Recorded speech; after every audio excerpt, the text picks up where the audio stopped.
हाँ जी, आपको बच्चों क्वेश्चन पेपर सॉल्व करवाया था मैंने। आपको कोई भी क्वेरीज है आप पूछ सकते हैं। आपको कौन सा क्वेश्चन दोबारा से एक्सप्लेन करना है आप पूछ सकते हैं मुझे फिर से। Good evening ma'am. Good evening बच्चों। आपके पास पीडीएफ है ना इसकी? आपको कल कौन सा क्वेश्चन, कल परसों जो भी आपको मैंने पढ़ाया था, आपको कौन सा क्वेश्चन है जो आपको दोबारा से एक्सप्लेन करना है, आप पूछ सकते हैं अपनी क्वेरीज मुझसे। सारे क्वेश्चन एक बार दोबारा से देखे आप लोगों ने?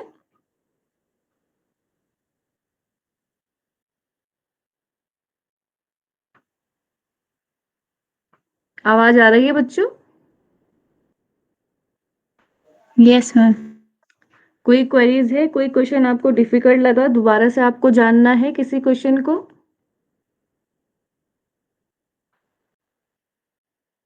पीडीएफ है आपके पास?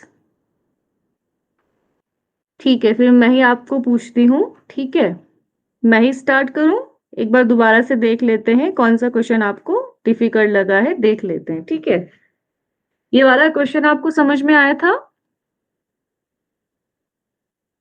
क्वेश्चन नंबर 6 है, आपकी स्क्रीन पे है।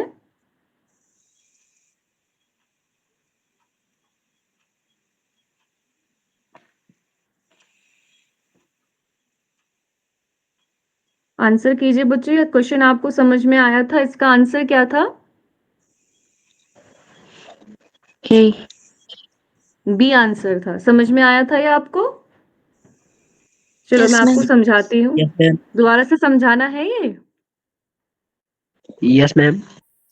ठीक है। Yes ma'am. इसमें हमारे पास ये क्वेश्चन था कि विद्युत अपघटनी अपचयन प्रक्रिया द्वारा गलित क्लोराइडों से प्राप्त होने वाली धातुएं हैं। ठीक है, तो बच्चों आपको पता है कि हमें धातुएं प्राप्त होती हैं, आपकी जो क्रस्ट है वहां से हम धातुएं प्राप्त करते हैं। ठीक है, तो धातुएं जब हमें प्राप्त होती हैं, मेटल्स जब हम प्राप्त करते हैं, मिनरल की फॉर्म में हमें मिलता है, बहुत सारी इम्प्योरिटीज उसमें होती हैं, उसको हमें रिफाइन करना होता है। ठीक है, और अलग अलग जो मेटल है उसकी रिएक्टिविटी अलग अलग है। ठीक है, तो उनको हमें प्योर फॉर्म में लेने के लिए हम अलग अलग प्रोसेस का इस्तेमाल करते हैं। ठीक है, तो यहाँ पर हमारे पास बहुत सारी धातुएं हैं, जैसे गोल्ड, सिल्वर, कैल्शियम, मैग्नीशियम है, एल्युमिनियम और सिल्वर है, सोडियम और आयरन है। जैसे जितने ये रिएक्टिव हैं उस हिसाब से हम इनको क्या करते हैं, प्राप्त करते हैं। ठीक है, तो इसके लिए आपको एक चीज देखनी पड़ेगी, रिएक्टिविटी सीरीज, सक्रियता श्रेणी देखिए आप लोगों ने पहले भी।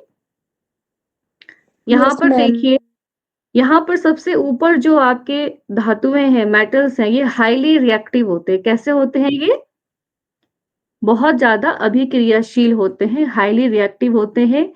इनको अगर हमें प्राप्त करना है इनके मिनरल से, इनके ओर या अयस्क से, तो हमें विद्युत अपघटन करना होता है, इलेक्ट्रोलाइसिस करना होता है। ठीक है, क्या करना होता है? हमें इलेक्ट्रोलाइसिस करना होता है। ठीक है, इसके बाद जो हमारी मीडियम वाली हैं, इनको हम कार्बन से इसका रिडक्शन करेंगे, ये हमें प्राप्त हो जाती हैं। और लास्ट में जो हमारे पास है सिल्वर, गोल्ड, ये बहुत कम रिएक्टिव होती हैं, तो ये हमें नेचर में भी क्या है, उसी स्टेज में मिल जाएंगे। इनको प्योर करने के लिए हमें ज्यादा मेहनत नहीं करनी पड़ती, बहुत इजीली हमें ये प्राप्त हो जाती है। ठीक है, तो क्वेश्चन आपके पास ये था विद्युत अपघटनी अपचयन द्वारा। ठीक है, तो हम यहाँ पर भी देख चुके हैं विद्युत अपघटन द्वारा हम कौन कौन सी धातुएं प्राप्त कर सकते हैं। ठीक है, तो ऑप्शन के हिसाब से हमारा था इसमें कैल्शियम और मैग्नीशियम था। ठीक है, कैल्शियम और मैग्नीशियम हमारी ऊपर होती हैं, सबसे ज्यादा हाईली रिएक्टिव होती है, तो इन्हें हम इलेक्ट्रोलाइसिस के द्वारा ही प्राप्त कर सकते हैं। ठीक है, इनके जो गलित क्लोराइड होते हैं उससे हम इनको प्राप्त कर सकते हैं। ठीक है, ये सीरीज आपको याद है बच्चों? रिएक्टिविटी सीरीज आपको याद है? इसको याद जरूर करना है बच्चों। ठीक है, देखो यहाँ पर हमारे पास है, हम इसके अलावा भी आपकी जो विद्युत अपघटन से हम धातुएं प्राप्त करते हैं, इसके अलावा हमारे पास और भी मीडियम है। जैसे देखो, जो हाईली रिएक्टिव होती हैं, यहाँ पे दिख रही है आपको हाईली रिएक्टिव, पोटेशियम है, सोडियम है, कैल्शियम है, मैग्नीशियम है, एल्यूमिनियम है। ठीक है, ये हाईली रिएक्टिव है। इनको आप देखेंगे, इनको यहाँ पे देखो लिखा हुआ है, चार्ट आपके पास है, इनका इलेक्ट्रोलाइसिस किया जाता है, ठीक है। इनके जो क्लोराइड्स होते हैं, मोल्टन क्लोराइड्स होते हैं, उसका क्या किया जाता है, इलेक्ट्रोलाइसिस किया जाता है और फिर हमें प्योर मेटल प्राप्त होता है, ठीक है।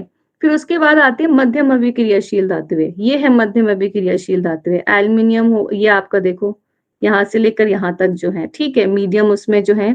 इनको हम क्या करते हैं बच्चों, इनके हमारे पास दो टाइप के अयस्क होते हैं, एक होता है कार्बोनेट, ठीक है, एक होता है सल्फाइड।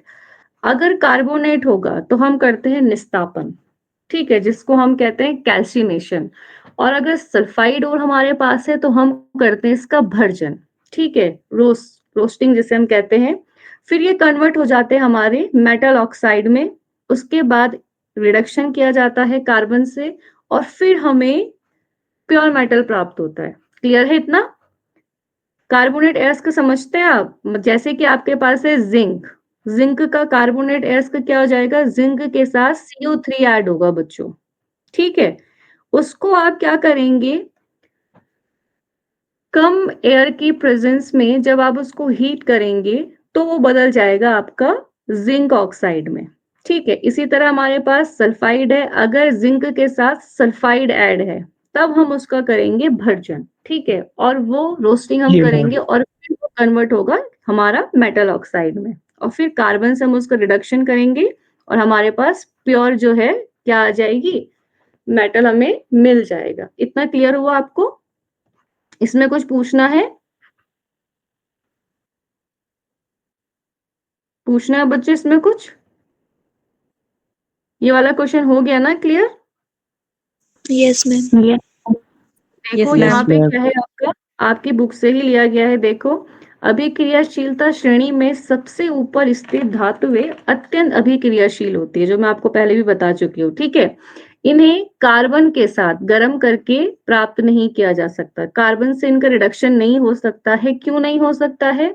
क्योंकि सोडियम, मैग्नीशियम, कैल्शियम, एल्युमिनियम आदि के ऑक्साइड्स जो होते हैं, इनका रिडक्शन, इन्हें का अपचयन कर उन्हें धातुओं में परिवर्तित नहीं किया जा सकता, उनका रिडक्शन नहीं कर सकते, क्योंकि ये ऑक्सीजन के साथ बहुत ही कैसा बॉन्ड बनाते हैं, स्ट्रॉन्ग बॉन्ड बनाते हैं, क्योंकि हाई रिएक्टिव है ना, ऑब्वियस है।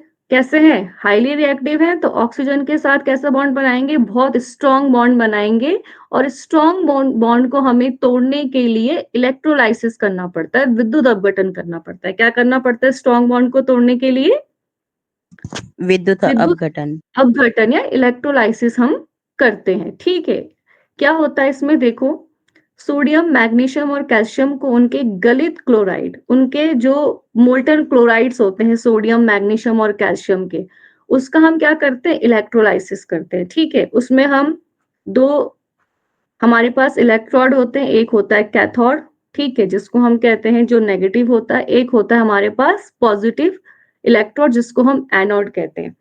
जैसे यहाँ पे देखो NaCl का क्या लिया है इन्होंने, यहाँ पे क्लोराइड लिया है। जब इसका आप क्या करेंगे, इस NaCl को आप मोल्टन क्लोराइड लेंगे, इस NaCl में आप देखो विद्युत अपघटन कैसे होता है, इसको आपने एक रॉड जो होगी, ठीक है, उसमें क्या होगा आपका, एक रॉड आपकी पॉजिटिव टर्मिनल से ऐड होगी, इसको आपने सेटअप करना है, इसको आपने बैटरी से ऐड करना है बच्चों, ठीक है। और जैसे ही आप इसमें इलेक्ट्रिसिटी का कंडक्शन करेंगे, वैसे ही ये जो NaCl है, सोडियम का जो क्लोराइड है, ये क्या होने लग जाएगा, जो Na पॉजिटिव है वो कैथोड पर जाके जमा होने लग जाएंगे, वो टूटने लगेगा। NaCl जो होगा, मोल्टन क्लोराइड होगा जो NaCl, वो अपने आयंस में टूटने लगेगा जैसे आप उसमें इलेक्ट्रिसिटी कंडक्ट करवाएंगे।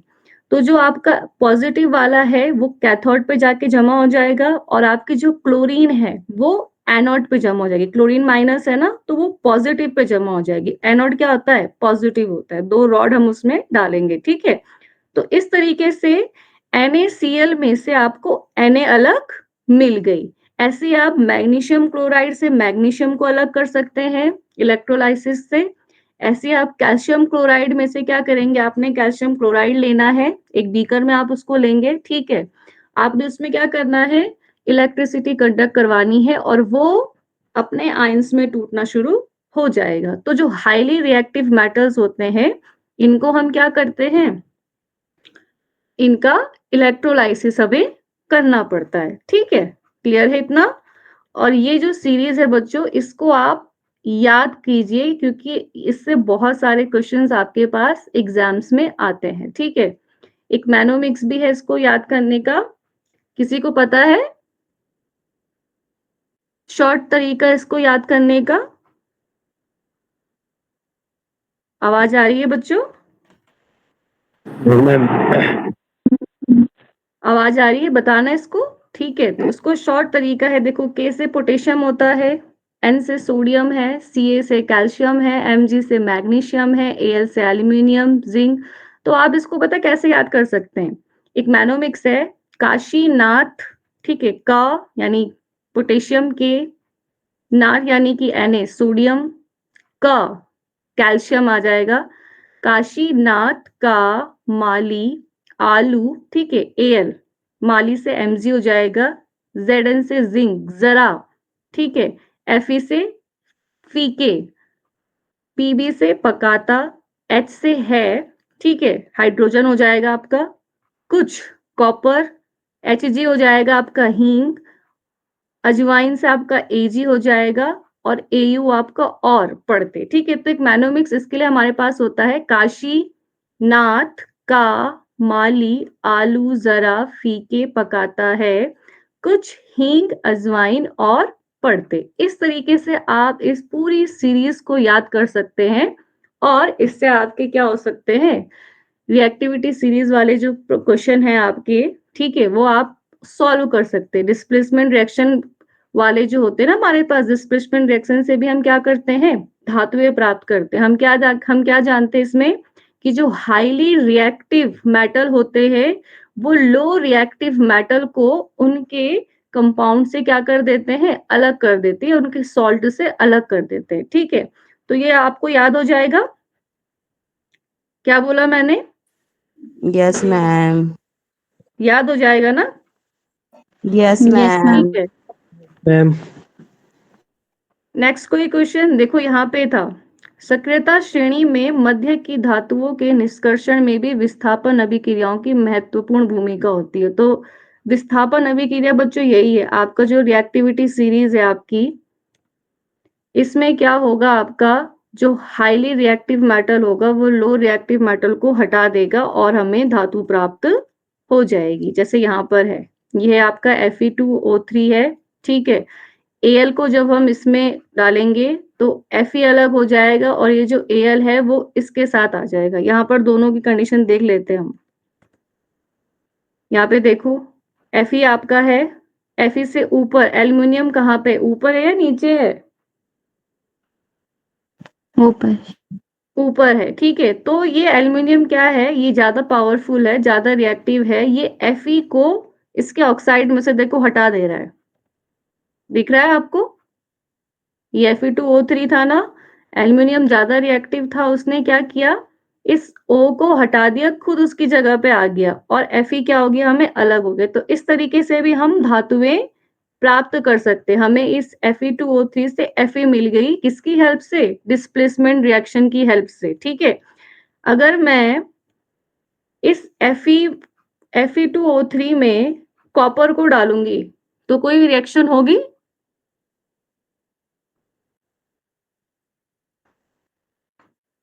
होगी कोई रिएक्शन बेटा?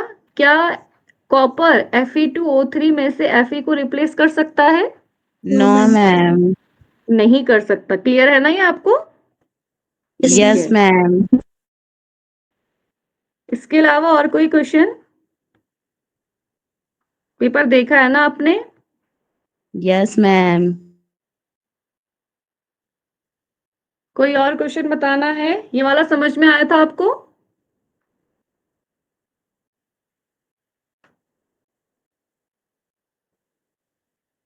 हाँ या ना बताइए, समझ में आया था?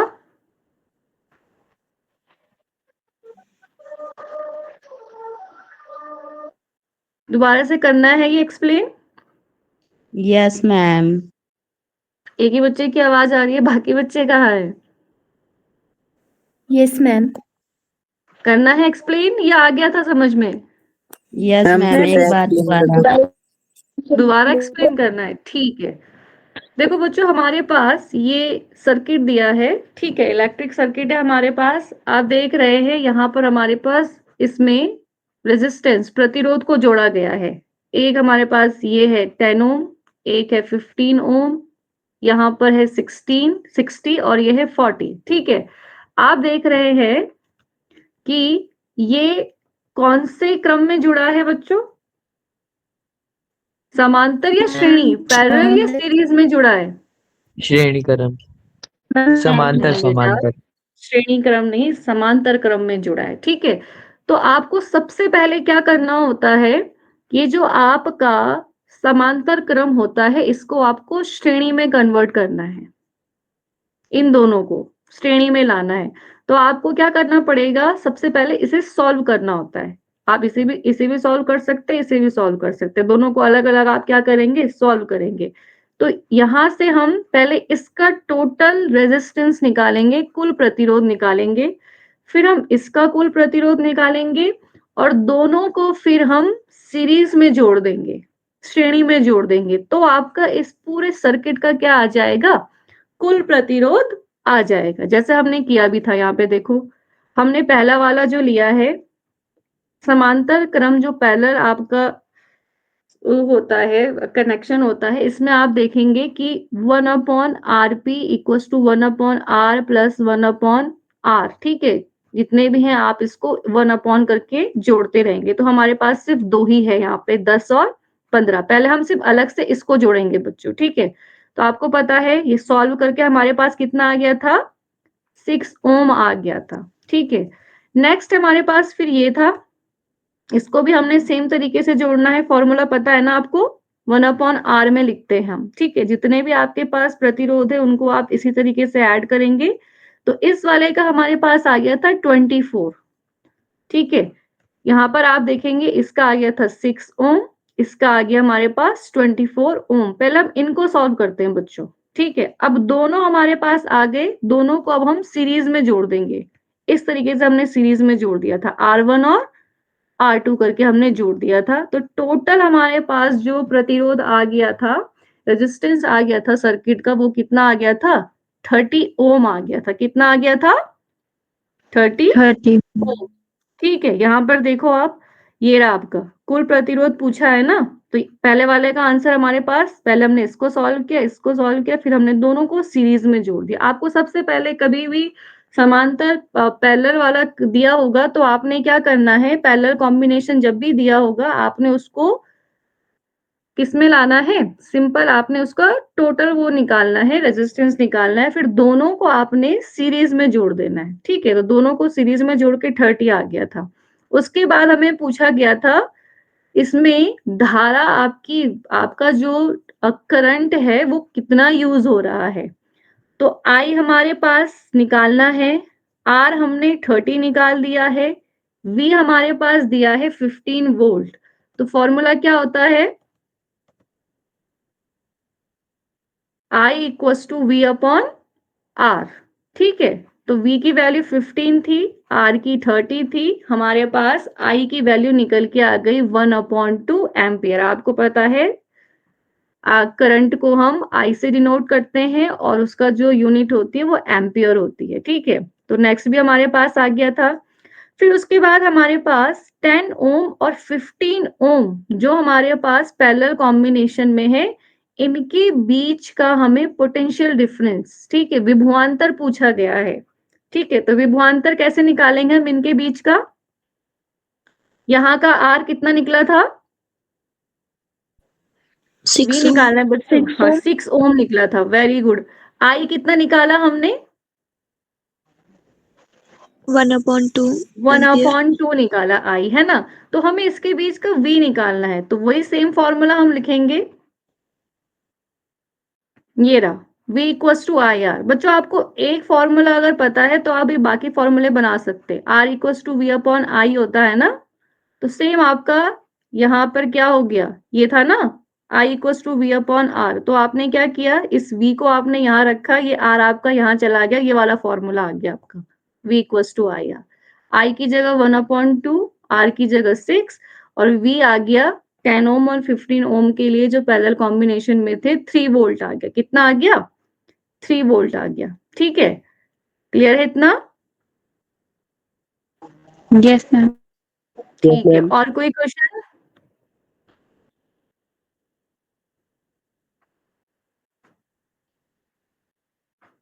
ये वाला आ गया था ना समझ में? Yes ma'am. ठीक है, ये आया था आपको समझ में? आपने इनके जो फीमेल रिप्रोडक्टिव सिस्टम था, आपने क्या करना था, इसमें जो ओवरी है, जो आपकी फैलोपियन ट्यूब है, जो यूट्रस है, इनके आपने कार्य लिखने थे। तो सबसे पहले तो बच्चों ये है फीमेल रिप्रोडक्टिव सिस्टम, ये हमारी फैलोपियन ट्यूब होती है। ठीक है, ओवरी ये होती है और यूट्रस ये होता है। इसका, फैलोपियन ट्यूब का, यूट्रस का और ओवरी का आपको फंक्शन पूछा गया था, तो किसी को याद है ओवरी का क्या फंक्शन है? अंडाशय जिसको बोलते हैं बच्चों, क्या फंक्शन होता है? देखो, कल हमने बताया भी था आपको, जो ओवरी होती है, यहाँ पे होती है बच्चों ओवरी, ये 2 ओवरी होती हैं। ठीक है, फीमेल के पास 2 ओवरी हैं।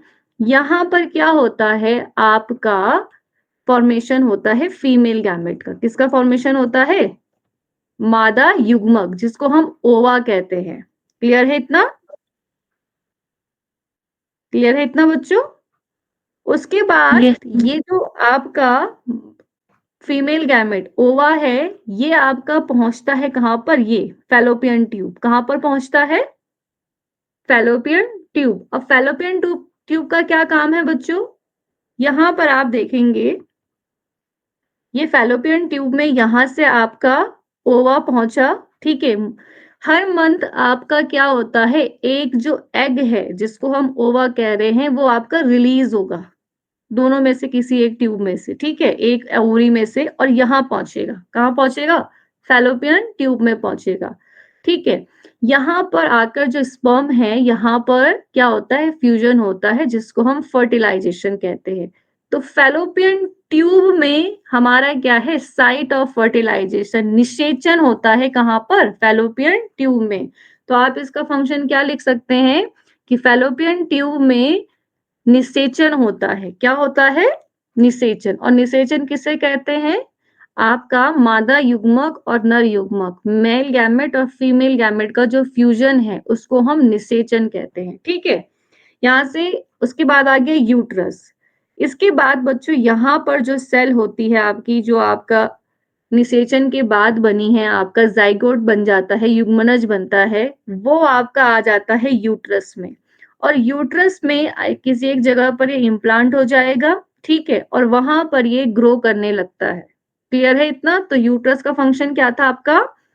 Site of implantation and development of the embryo. Fallopian का था site of fertilisation, carries the ovum from ovary to uterus. Clear है इतना? Yes ma'am. ठीक है, यस मैम। उसके बाद ये कल वाला क्वेश्चन था हमारे पास, स्वपरागण पर परागण। डायग्राम से देख लीजिए, ये होता है बच्चों, ये आपका क्या है, इसको क्या बोलते हैं, इस वाले पार्ट को बच्चों? ये पुष्प आपका फ्लावर है ना, ये इसका नाम बताएगा कोई? इसको क्या बोलते हैं बच्चों? पुंकेसर बोलते हैं। क्या बोलते हैं? स्टैमन या पुंकेसर, क्या बोलते हैं इसको? स्टेमन। स्टैमन या पुंकेसर बोलते हैं। ठीक है, ये वाला भाग हो गया आपका फिलामेंट तंतु, और ये वाला भाग हो गया आपका एंथर। एंथर के अंदर बच्चों आपके पोलन होते हैं, परागकण होते हैं। क्या होते हैं एंथर के अंदर?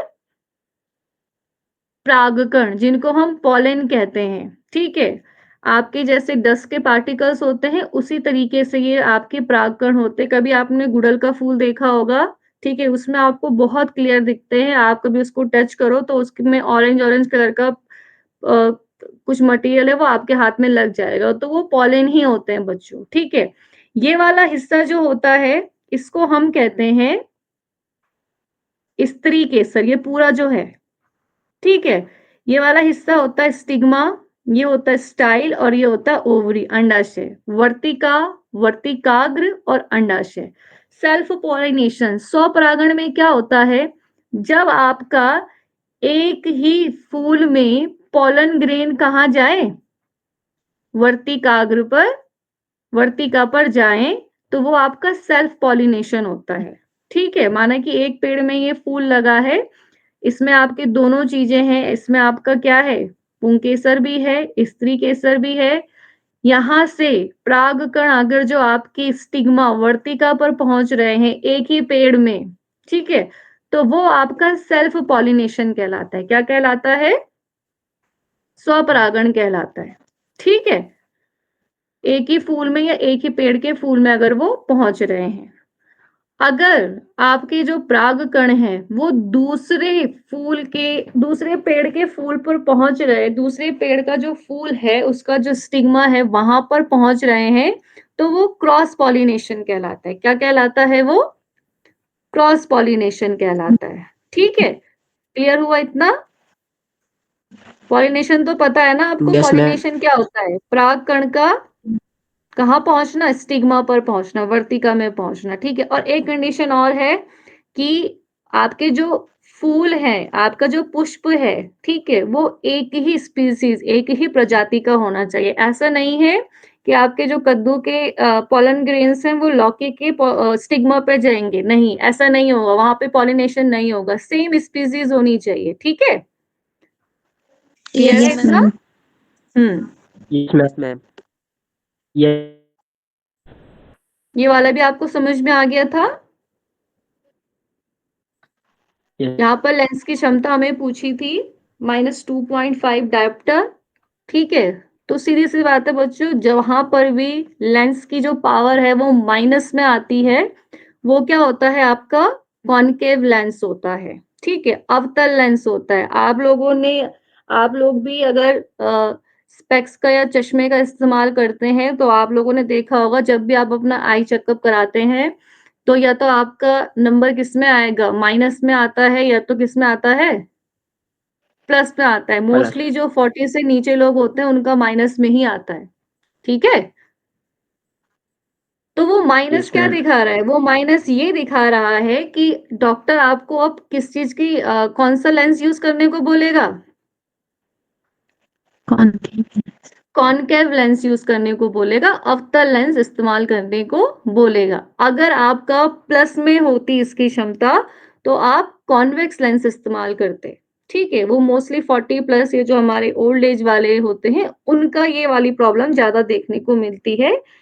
होता क्या है आपका, इसमें आपका देखो बच्चों, अगर आपको निकट दृष्टि दोष और आपने दूर दृष्टि दोष दोनों देखे होंगे। निकट कोई बता सकता है किसे कहते हैं निकट दृष्टि दोष, मायोपिया क्या होता है, निकट दृष्टि दोष में निकट का दिखता है कि नहीं दिखता, मैम Ma'am, निकट दिखता का है.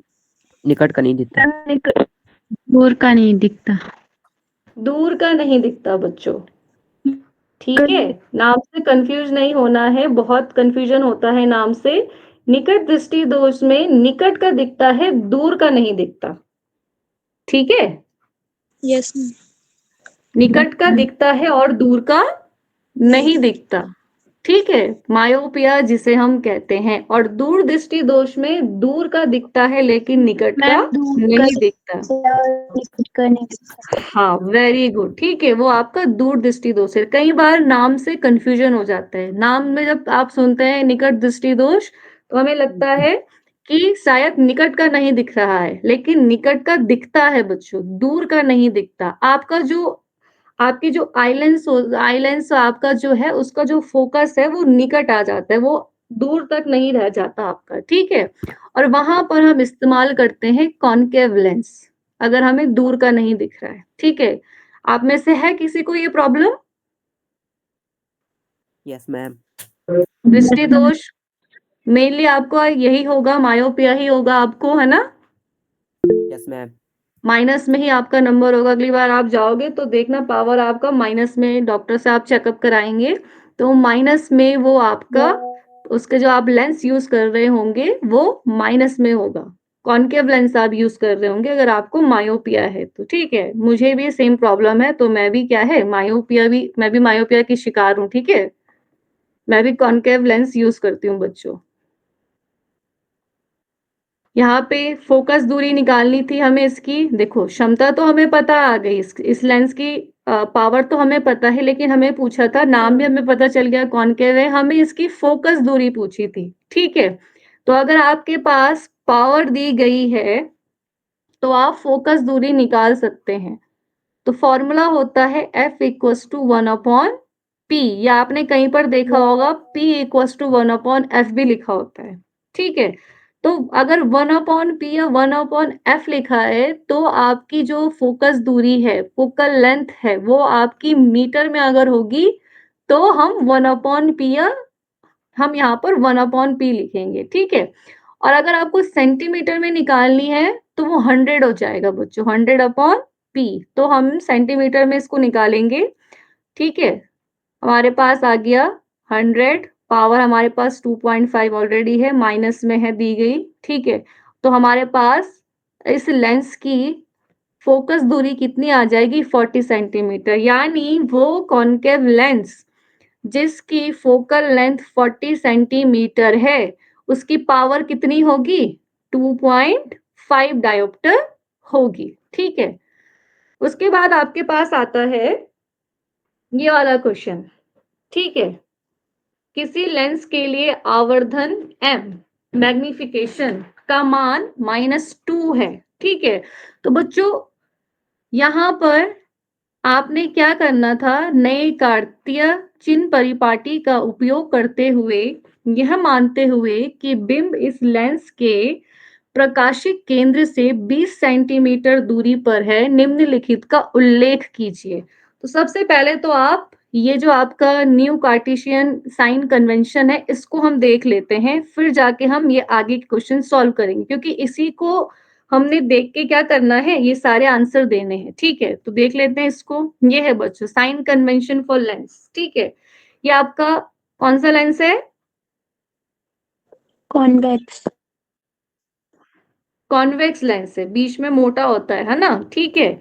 और ये इसको हम बोलते हैं, इसको क्या बोलते हैं बच्चों, ओ से जो रिप्रेजेंट हो रहा है इसको क्या बोलते हैं, ऑप्टिकल सेंटर। क्या बोलते हैं, ऑप्टिकल। प्रकाशिक केंद्र, ठीक है। ये हमारा यहाँ पे ये प्रकाशिक केंद्र है, ठीक है। आपका यहाँ पर कोई वस्तु अगर रखी है, कोई ऑब्जेक्ट अगर आपका रखा है, ठीक है, तो यहां से आपको पता है इस ऑब्जेक्ट से आपकी रेज निकलेंगी, ठीक है। अगर इस ऑप्टिकल सेंटर को आपने देखना है, ऑप्टिकल सेंटर से इस साइड अगर जा रहा है तो नेगेटिव में वैल्यू होगी, और ऑप्टिकल सेंटर से अगर इस साइड आपकी इमेज है, ये ऑब्जेक्ट कुछ भी है, तो वो क्या होगा, पॉजिटिव आपका होगा, ठीक है। नीचे की तरफ अगर बन रहा है, ये एक्सिस है, तो वो नेगेटिव होगा। ऊपर की तरफ अगर बन रहा है तो पॉजिटिव होगा। और कॉन्वेक्स लेंस की फोकल लेंथ हमेशा कैसी होती है, आपका पॉजिटिव में हम लेते हैं, एफ को हम पॉजिटिव में लेंगे अगर आपके पास कॉन्वेक्स लेंस होगा। और कॉन्केव लेंस होगा तो हम एफ को किस में लेते हैं, माइनस में लेते हैं, ठीक है। फॉर्मूला पता होगा आपको, इसका क्या होता है, 1/F equals to 1/V minus 1/U, ठीक है। तो अब आंसर देखते हैं हम इसका। सबसे पहले तो देखो m, मैग्निफिकेशन दिया है m, और m दिया है हमें माइनस में, किसमें दिया है हमें m, माइनस। m किसमें दिया है, माइनस में दिया है बच्चों, ठीक है। तो माइनस जो आपका है वो ये बताता है सीधे सीधे, m का मतलब, m का 2 का मतलब है कि जो इमेज बन रही है वो आपकी 2 गुनी बड़ी बन रही है, दुगना बन रहा है, ठीक है। कैसा बन रहा है, दुगना बन रहा है। यहाँ पर है बिंब के साइज की तुलना में प्रतिबिंब का साइज, यानी कि ऑब्जेक्ट की जो आपका साइज है, size of the image compare to the size of the object, सीधा सीधा दिया है। अगर m इक्वल्स टू 2 है, ये माइनस प्लस अभी नहीं देखना है, सिर्फ 2 देखिए आप, ठीक है। आप अगर 2 इसको देख रहे हैं तो ऑब्वियस है कि जो आपका ऑब्जेक्ट है, अगर वो आपका 10 सेंटीमीटर है, तो अगर आपका इमेज होगी वो 20 होगी, दुगनी होगी, ठीक है? तो इस वाले का आंसर तो सीधा-सीधा है कि जो आपका आपका जो प्रतिबिंब है, इमेज का जो साइज़ है वो क्या होगा? दुगना होगा बच्चों, ठीक है? क्योंकि m इक्वल्स टू कितना दिया है हमें? 2 हमें दिया है, ठीक है? उसके बाद हमें m हमारा माइनस में है, किस में है m हमारा? माइनस माइनस में दिया गया है। माइनस में अगर आपका m है, तो बच्चों आपका जो इमेज होती है, प्रतिबिंब की जो प्रकृति होती है, वो होता है वास्तविक और उल्टा, रियल और इन्वर्टेड। मैंने आपको बोला ये शब्द हमेशा साथ चलता है, रियल के साथ इन्वर्टेड और वर्चुअल के साथ इरेक्ट, आभासी के साथ सीधा और वास्तविक के साथ उल्टा। कोई भी इमेज अगर वास्तविक है तो बच्चों वो उल्टी है, ठीक है? तो आपका -2 है, यहाँ से आपका क्लियर हो जाएगा। अगर किसी की भी m की वैल्यू -2 है, तो ऑब्वियस है, सीधी-सी बात है कि वो जो प्रतिबिंब बन रहा होगा, वो आपका कैसा बन रहा होगा? रियल, वास्तविक और उल्टा बन रहा होगा। ऐसे बन रहा होगा, देखो बच्चों वो, इस साइड बन रहा है वो, नीचे की साइड। कहाँ बन रहा है वो? एक्सिस से नीचे बन रहा है, ठीक है? -2 ये दिखा रहा है आपका। और वास्तविक और उल्टा बन रहा है, ठीक है? उसके बाद है प्रतिबिंब की स्थिति, कहाँ पर है? आपका जो ऑब्जेक्ट है वो तो 20 सेंटीमीटर दूरी पर है, इधर, ये रहा आपका 20 सेंटीमीटर दूरी पर, ठीक है? तो आपका क्या है, जो आपका इमेज है वो कहाँ पर बन रही होगी? तो यहाँ से हमने इसको सॉल्व किया था, ये था हमारा। इस वाले फॉर्मूले से हम इसको सॉल्व करेंगे। m equals to v upon u हमारे पास फॉर्मूला होता है। m की वैल्यू -2 है, v की आपको निकालनी है और u आपके पास -20 है, ठीक है? तो यहाँ पर आ गया 40 सेंटीमीटर। कितना आ गया? 40 सेंटीमीटर। तो ये 40 सेंटीमीटर दूर होगा आपका, ठीक है? आपका ऑप्टिकल सेंटर से 40 सेंटीमीटर दूर ये है। इमेज आपकी 40 सेंटीमीटर की दूरी पर बन रहा है। नेक्स्ट क्वेश्चन हमारे पास था इसमें प्रतिबिंब की ऊंचाई का चिन्ह, ठीक है? तो ऊंचाई बच्चों आपका माइनस में है, ठीक है? अगर m माइनस में है तो ऊंचाई भी आपकी किस में होगी? माइनस में होगी। ये नीचे बन रहा है बच्चों। जो आपका प्रतिबिंब बनेगा वो कहाँ बनेगा? एक्सिस के नीचे बनेगा। एक्सिस m-2 का मतलब है दुगना बनेगा, ठीक है? और प्रकृति कैसी होगी? रियल और इन्वर्टेड, वास्तविक और उल्टी होगी, ठीक है? क्लियर हुआ इतना? इतना Yes, क्लियर ma'am. हुआ बच्चों? ठीक है। उसके बाद आपके पास था कांच के आयताकार स्लैब से प्रकाश किरण का अपवर्तित होना। ये समझाना है? Yes, ma'am. ठीक है, देखते हैं इस वाले को। ये है बच्चों आपके पास ग्लास स्लैब, कांच की स्लैब है आपके पास, ठीक है? अपवर्तन में क्या होता है बच्चों? आपका कोई भी जो रे लाइट होती है, प्रकाश किरण होती है, जब वो आपके एयर से ग्लास में जब जाएगी, ठीक है? या उसका जब माध्यम बदलता है, एयर क्या है आपका? आपको पता है एयर एक अलग मीडियम है, ग्लास एक अलग मीडियम है। एयर की हम बात करें तो बहुत ही विरल माध्यम है, रेयरर मीडियम है, ठीक है? और ग्लास की हम बात करें तो सघन माध्यम ये हमारा कहलाता है, डेंसर मीडियम ये कहलाता है। तो जब आपका रे लाइट क्या होती है, आपका अपना मीडियम चेंज होता है जब प्रकाश किरण का, तो वो या तो ये जो नॉर्मल है, अभिलंब है, या तो ये इसकी ओर झुक जाएगी या तो इससे दूर चली जाएगी। इसने सीधा जाना था ऐसे। कैसे जाना था? इसने बिल्कुल ऐसा सीधा जाना था। लेकिन क्या हुआ? ये सीधी नहीं जा पाई। क्यों नहीं जा पाई? क्योंकि अगर सिर्फ यहाँ पर एयर होती, तो ये सीधा जाता। अभी तक ये सीधा आ रहा था ना, लेकिन अब मीडियम चेंज हो गया। अब पहले एयर था, अब ग्लास मीडियम हो गया। अब ग्लास मीडियम होने से क्या हो गया? ये आपका जो नॉर्मल है, अभिलंब है, इसकी ओर बेंड हो जाएगी, झुक जाएगी। जैसे यहाँ पे भी आपको देखो, ये डायग्राम में दिख रहा है आपका कि आपका रे लाइट आ रही है, इसने सीधा जाना था, लेकिन ये मीडियम चेंज हो गया। यहाँ पे भी तक एयर थी, ये ग्लास हो गया, तो ये बेंड हो गई है, अपने जो इसका रास्ता था वहां से क्या हो गया, ये थोड़ा सा भटक गया अपने रास्ते से। ठीक है, क्लियर है इतना? तो इसमें क्या है, आपको सिंपल सा ये क्वेश्चन पूछा था, आपने ये डायग्राम बनाना था, यहाँ पे आपने ये अभिलंब को ड्रॉ करना है। ठीक है, इमेजिनरी लाइन जो होती है हमारी, यहाँ से ये आई जो होता है, ये जो एंगल है आपका, आपका अभिलंब और इसके बीच का जो एंगल है वो आपका आई कहलाता है, अपवर्ड आपका इन एंगल ऑफ इंसिडेंस कहलाता है। ठीक है, और ये आपका कहलाता है आर, यहाँ पर ये अपवर्तन कोण कहलाएगा बच्चों। ठीक है, ये आपतन कोण और ये अपवर्तन कोण है, यहाँ से आप इसको दिखाएंगे तो ये बेंड हो चुकी है इस तरीके से। अब आप देखेंगे फिर से, अब ये जब ग्लास के बीच से गुजरी है, अब इसका मीडियम फिर चेंज हो रहा है। अब ये पहले ये एयर से ग्लास में आ रही थी, अब ये ग्लास से किस में जा रही है बच्चों? नीचे फिर क्या है? एयर एयर है, नीचे एयर एयर है। ठीक है, अब देखो यहां से आ रही थी, यहां से एक बार ये बेंड हो गई। ठीक है, यहां तक पहुंची, यहां से भी इसको बाहर निकलना है। अब इसमें फिर से आपका क्या होगा, अब ये ऐसा सीधी जाती, लेकिन अब फिर से मीडियम चेंज हो गया, तो अब नॉर्मल से ये दूर खिसक गई। ठीक है, तो मीडियम चेंज होने पर आपकी जो रे लाइट होती है, उसका जो रास्ता है, उसका जो पाथ है, वो थोड़ा सा क्या हो जाता है, उसमें डिफ्लेक्शन आ जाता है, वो आपका विचलित हो जाता है, प्रकाश का जो मार्ग, प्रकाश अपने मार्ग से विचलित हो जाता है। ठीक है, क्लियर है इतना?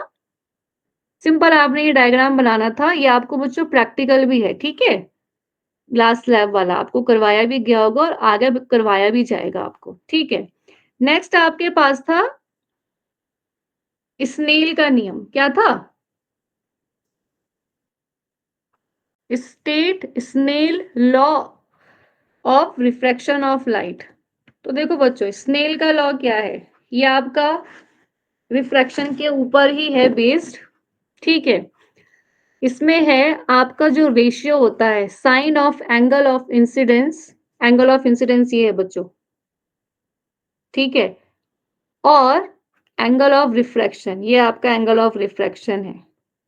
इसका जो रेशियो होता है वो कांस्टेंट होता है, ये है आपका sine I upon sine R equals to constant होता है for the light of given colour for the given pair of media. ठीक है, मीडियम आपका क्या रहना चाहिए, बदलना नहीं चाहिए, मीडियम आपका सेम रहना चाहिए। तो आपका जो साइन आई और साइन आर है वो आपका कांस्टेंट रहेगा, उसमें कोई चेंज नहीं आएगा। जैसे यहाँ पे देखो, माना कि आपने यहाँ पर एंगल कितना ले लिया, 30, कितना एंगल बनाया आपने यहाँ पर, 30 बनाया। ठीक है, सुनाई दे रहा है बच्चों? Yes ma'am. एंगल आपने 30 बनाया। अब क्या होगा, जैसे ही रे यहाँ पर जाएगी, अब ये एंगल 30 नहीं रहेगा, ये थोड़ा सा आपको कम दिख रहा है ना? ठीक है, तो यहाँ पर आपने 30 बनाया, हो सकता है यहाँ पे 24 25 आए। ठीक है, तो जब आप यहाँ पर साइन आई की वैल्यू 30 का मान जब रखेंगे और साइन आर जितना भी है 24 25 उसका मान आप रखेंगे, तो वहां आपको क्या होगा, इसका जो रेशियो निकल के आएगा। ठीक है, उसके बाद आप क्या करेंगे, सेम यही मीडियम होना चाहिए, मीडियम चेंज नहीं होना चाहिए। अब आपने आई का मान रख दिया 40 या 35 रख दिया, कितना रख दिया, 40 रख दिया, आपने बढ़ा दिया आई का मान। अब आप आई का मान जब बढ़ाएंगे तो आर की वैल्यू में भी चेंज आएगा ना, आएगा कि नहीं आएगा? पहले यहाँ पर आई की वैल्यू 30 थी, तब आर की वैल्यू कुछ और आएगी, माना 24 आ गई। ठीक है, अब आपने आई की वैल्यू 40 कर दी, आर की वैल्यू 35 ऐसी कुछ आ गई। ठीक है, हम मान रहे हैं इसको। तो आप देखेंगे पहली बार जब आपने रेशियो निकाला तो एक नंबर हम मान लेते, माना आया 1.5। दूसरी बार जब आपने एंगल चेंज कर दिया, एंगल आई आपने चेंज कर दिया, एंगल आर भी आपका चेंज हो जाएगा, फिर से उसका जो आपका रेशियो आएगा वो सेम आएगा, वो कांस्टेंट रहेगा, चाहे आप इसमें कोई भी एंगल बनाते रहें। ठीक है, दिया भी है इसमें 0 से ज्यादा और 90 से कम अगर आप इसमें एंगल आई को रखेंगे तो आपका एंगल आर के साथ जो रेशियो आएगा वो क्या आएगा, एक कांस्टेंट आएगा। उसके बाद आप 45 भी रखेंगे, आर की वैल्यू फिर कुछ और आएगी, फिर आप उसको निकालेंगे तो वो सेम। माना अगर यहाँ पे 1.5 आ रहा था 30 में, एंगल आई में 30 में 1.5 आ रहा था, तो एंगल 40 में भी 1.5 आएगा, एंगल 50 में भी 1.5 आएगा। पर कंडीशन क्या होनी चाहिए, ये मीडियम चेंज नहीं होना चाहिए, मीडियम आपका वही रहना चाहिए। ठीक है, क्लियर है इतना? अगर ये वाला ग्लास स्लैब है तो यही वाला ग्लास स्लैब आप यहाँ पर यूज करेंगे, दूसरा ग्लास स्लैब आप नहीं लगाएंगे, नहीं तो ये कांस्टेंट नहीं आएगा फिर। क्लियर है इतना, स्नेल का लॉ? Yes ma'am. ठीक है,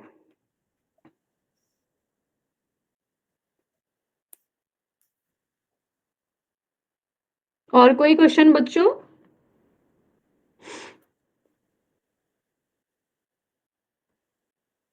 नो मैम। और किसी की कोई क्वेरीज?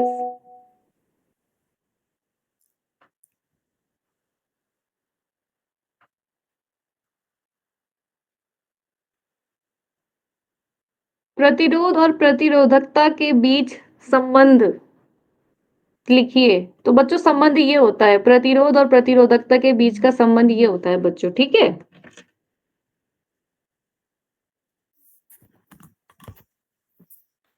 ये आपका प्रतिरोधकता है, रेजिस्टिविटी ऑफ मटेरियल, और ये आपका प्रतिरोध होता है। इनके बीच का रिलेशनशिप बच्चों ये होता है आपका, ठीक है? अगर आपका कंडक्टर क्या है, सिलेंड्रिकल है, और उसकी लेंथ अगर L है और उसका जो क्रॉस सेक्शनल एरिया है वो A है, तो ये हमारे पास फॉर्मूला निकल के आता है रेजिस्टिविटी का।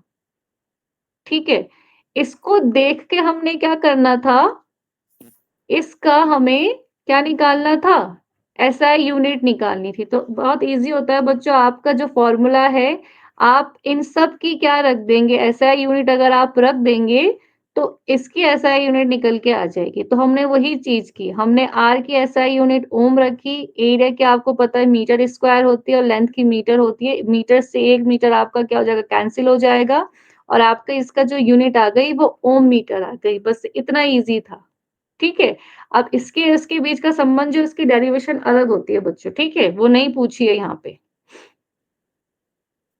इसको बस आपको क्या रखना है, ये फॉर्मूला याद रखना है, rho equals to R into A upon L. अगर आपके पास कंडक्टर कैसा है, सिलेंड्रिकल है, बेलनाकार है, ठीक है? तो इस तरीके से आपका ये निकल के आएगा।